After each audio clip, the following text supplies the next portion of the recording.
Bismillahirrahmanirrahim. Assalamualaikum warahmatullahi wabarakatuh.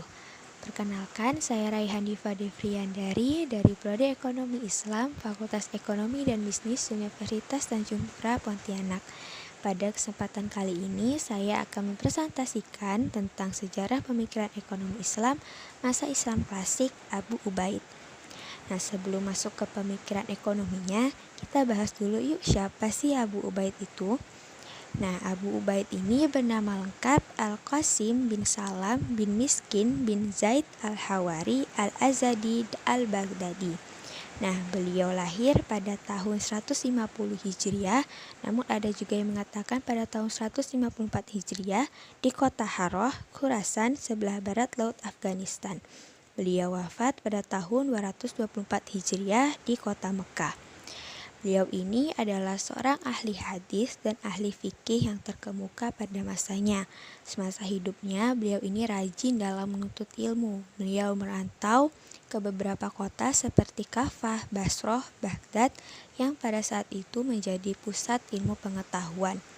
Nah, pada tahun 192 Hijriah sampai 210 Hijriah, beliau diangkat menjadi qadi atau hakim pada masa Harun ar-Rasyid di masa Daulah Abbasiyah. Nah, beliau berhasil menghasilkan karya kurang lebih sebanyak 20 karya, baik dalam bidang nahwu, qiraat, syair, dan sebagainya. Nah, di antara kitabnya, di antara karyanya yang terkenal itu adalah kitab Al-Amwal. Kitab ini membahas tentang keuangan publik negara dalam Islam, seperti sumber pendapatan negara yang meliputi zakat, khums, dan fai'. Nah, selain itu membahas juga isu mengenai perpajakan, hukum pertanahan, hukum administrasi, dan hukum internasional. Nah, dalam kitab ini Abu Ubaid ingin menyampaikan bahwa negara itu harus menghindari segala kebijakan yang hanya menguntungkan salah satu pihak yang juga merugikan pihak yang lainnya. Kemudian, harta kekayaan yang dimiliki harus diatur dan dimanfaatkan untuk kepentingan bersama. Dan juga mengawasi kepemilikan pribadi agar tidak terjadi penyalahgunaan sehingga manfaat untuk masyarakat itu tidak terganggu. Nah, sekarang lanjut kita masuk ke pemikiran ekonominya Abu Ubaid. Nah, yang pertama ada dalam filosofi hukum. Nah, beliau menekankan keadilan sebagai prinsip utama dengan tujuan supaya tercapainya kesejahteraan dan keselarasan ekonomi. Kemudian beliau berpihak pada kepentingan publik jika terjadi benturan dengan kepentingan individu. Lalu yang terakhir, beliau dalam kebijakan pajak, beliau menegaskan kepada petugas pajak agar tidak menyakiti atau menyiksa masyarakat, dan kepada masyarakat juga agar menunaikan kewajibannya. Ini dilakukan supaya tidak ada terjadi penindasan atau upaya untuk menghindari pajak. Lalu dalam pembagian fai'. Nah, beliau berpendapat bahwa kewajiban yang rakyat berikan kepada negara menentukan sebesar apa hak yang akan diterimanya dari negara. Nah, inilah yang terjadi pada masyarakat Badui dengan masyarakat urban, yang mana hak yang diterima masyarakat Badui tidak sebesar hak yang diterima masyarakat urban, dikarenakan kontribusi masyarakat Badui tidak sebesar kontribusi masyarakat urban. Nah, lalu apa aja sih kontribusi yang sudah diberikan oleh masyarakat urban kepada negara? Yang pertama adalah ikut keberlangsungan negara dengan berbagi kewajiban administrasi dari semua kaum muslim. Yang kedua, memelihara dan memperkuat pertahanan sipil. Yang ketiga, menggalakkan pendidikan dan pengajaran melalui belajar mengajar Al-Quran.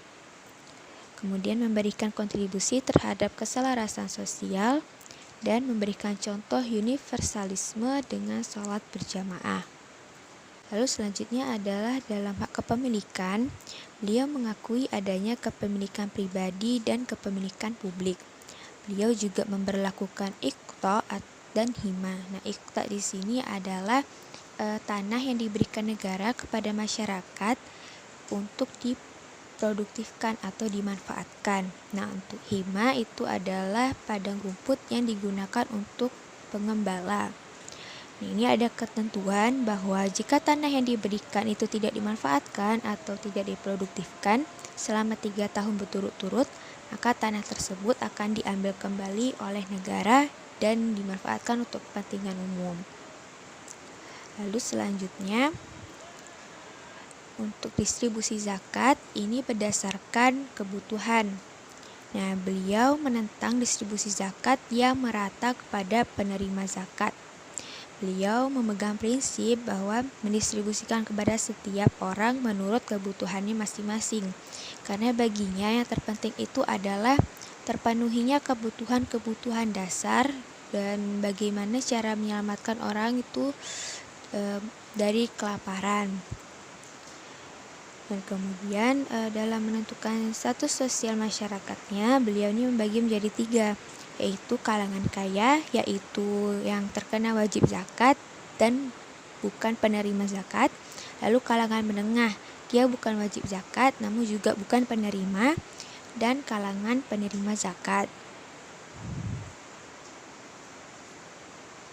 Nah, kemudian yang terakhir dalam ekspor impor ada ketentuan. Yang pertama, adanya tarif atau cukai. Nah, ini berbeda setiap kelompoknya, yaitu untuk dari kaum muslim sebesar 2,5%, ahli zimah sebesar 5%, dan kafir harbi atau Yahudi dan Nasrani sebesar 10%.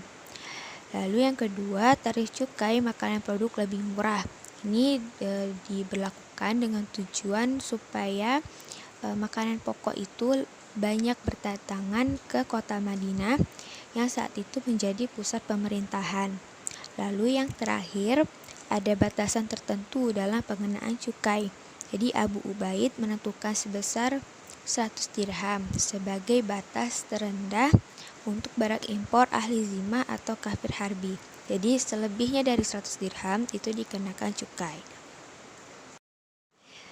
Baik, sekian yang dapat saya sampaikan. Mohon maaf jika terdapat kekurangan ataupun kesalahan, baik dalam perkataan maupun dalam penulisan. Dan atas perhatiannya, jazakumullahu khairan. Wassalamualaikum warahmatullahi wabarakatuh.